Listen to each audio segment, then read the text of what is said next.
Hello and welcome to Camp Xbox, where we cover all things Xbox, new and old. And on today's agenda is the 2002 original Xbox release of Tom Clancy's Splinter Cell.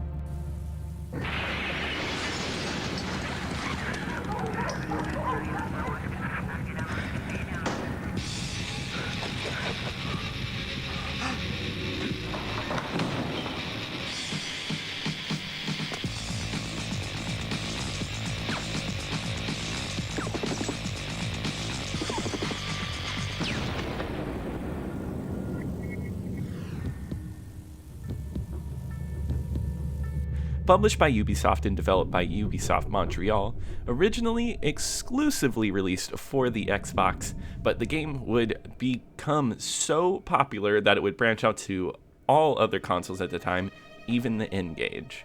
With Splinter Cell being such a huge release, the franchise would go on for a good amount of time until it would lay dormant since 2013.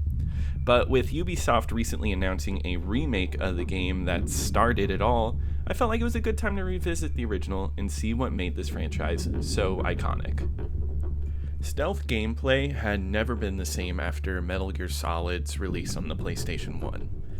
It was one of the most important games for the stealth genre and gaming in general. Splinter Cell's producer Matthew Ferlin would say that the Metal Gear Solid franchise, as well as Thief, inspired this game. Originally penned by Ubisoft as the Metal Gear Solid 2 killer, which was hotly anticipated at the time.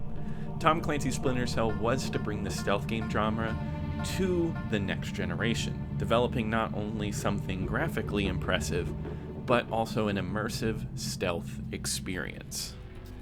In Splinter Cell, you follow the former US Navy SEAL Sam Fisher, who has joined the NSA's 3rd Echelon Division and tries to investigate the country of Georgia. Filled with espionage and assassination attempts, Sam must uncover what's really going on with the country's new president. This story is surprisingly deep and offers something extremely serious and is quite engaging. It fits right in with what was popular at the time in post-9/11 America with movies such as The Bourne Identity. Government espionage was at a peak of interest, and this game delivers on that. And with the main character, Sam Fisher, who is voiced by the always great Michael Ironside, it definitely feels like it has that all-around great spy movie/video game vibe, with Sam Fisher being a badass spy character, and he makes for a really fun lead in a video game. When hopping straight into Splinter Cell's gameplay, the training level throws a lot at you. The gadgets and abilities given to you can be overwhelming at first. The platforming abilities that Fisher has is absolutely insane for a game that tries to place itself in reality. He can double jump off walls, pull himself up ledges effortlessly, and climb off any pole, leaping into some wild places. Not only that, you get a full arsenal of spy gear, spy cameras, laser microphones, night vision goggles, heat vision goggles, and much more are all there for you to use.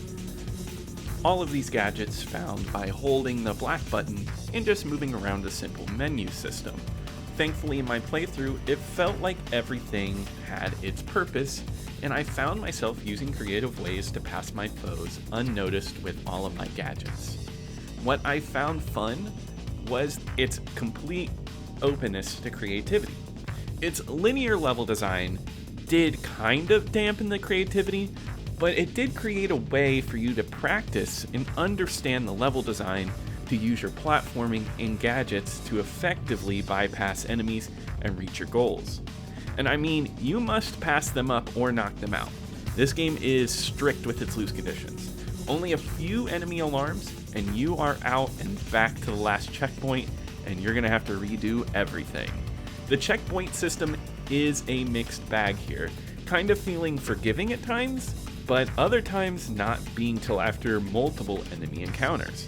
It's when the checkpoint system was rough like this, the game was at its worst. The rough checkpointing of certain sections made me discover that this game sometimes can be more about trial and error than anything else. One of the worst examples of this comes in the final level, where you get to a door and it looks like the normal way to progress, but you get ambushed on the other side. They kill you instantly and you have to redo the last enemy encounter, only to discover that, oh, there's a cabinet I can climb on and I can just go above them. It honestly just left me with a feeling that this game was just trying to force you to get that aha moment.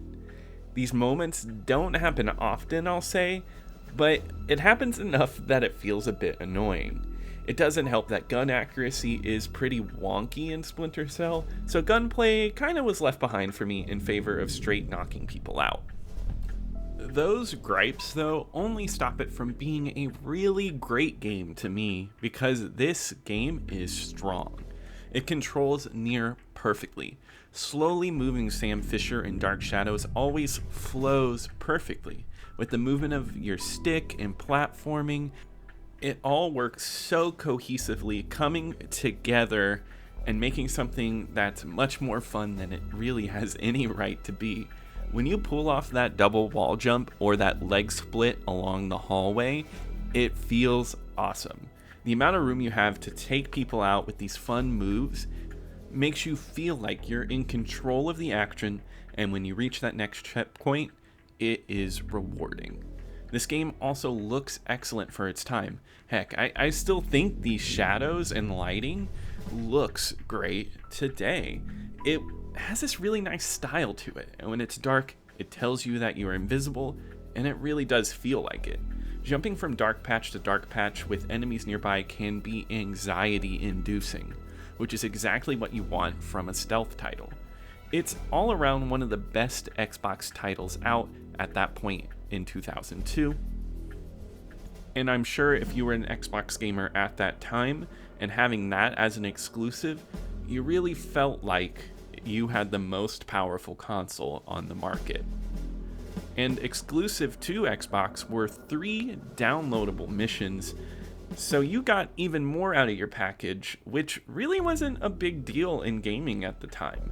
I unfortunately did not get to play these missions, but I did love the inclusion of behind the scenes videos from the game that really help round out having a lot of content. This game honestly feels huge, with tons of locales and a lot of different ways to perfect your gameplay. There could be some fixes to quality of life that will hopefully come with the sequels, which I'm really excited to cover at some point. And this is one of the most entertaining and difficult games I've played up to this point on Camp Xbox, and I recommend you check it out because it's still highly playable even now. On my ranking list, I'm going to place it second.